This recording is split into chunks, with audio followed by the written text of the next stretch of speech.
দেখুন, বিগত দিনে টিএমসির লোক তেনারা কি বলেছিলেন সেটা আমরা ভালো করে কানটা খোলা রেখে অনেক এগিয়ে বাংলা, উন্নয়নে কেউ পারবে না।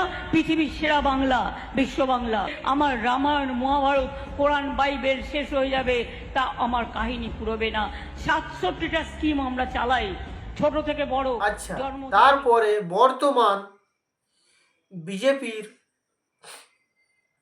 কেন্দ্র সরকারের লোকজনগুলো কি বলছে সেটাও আমরা বিস্তারিত শুনে নেব। আগে টিএমসির লোক বলেছিল, এখন বিজেপিরটা শুনে নেব। 27 জনের শয়তানের দল মিলে এই কোরআন লিখেছে এবং বারে বারে এই কোরআনের মধ্যে এমন এমন জিনিস ঢুকানো হয়েছে, বাচ্চাদের শেখানো হচ্ছে, এ মুসলমানগণ, অমুসলমানদের যেখানে পাইবে সেখানে বন্দি করিবে, নির্মম ভাবে হত্যা করিবে। কোরআনে লেখা, আমার কাছে আছে কোরআন। আমি সে ধর্মগ্রন্থ ভরে প্রস্তাব করি, সে ধর্মগ্রন্থ আমি যখন তখন পুড়িয়ে ফেলতে পারি।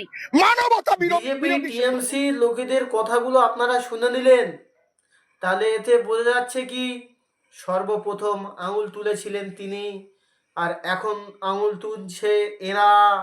আপনারা বুঝতেই পাচ্ছেন আমি কি বলতে চাইছি। আমার এই ভিডিওটা বেশি বেশি করে শেয়ার করবেন। আপনারা যারা দেখবেন, আপনাদের কাছে কিছু চাইবো না, একটা করে লাইক করে দিয়ে যাবেন।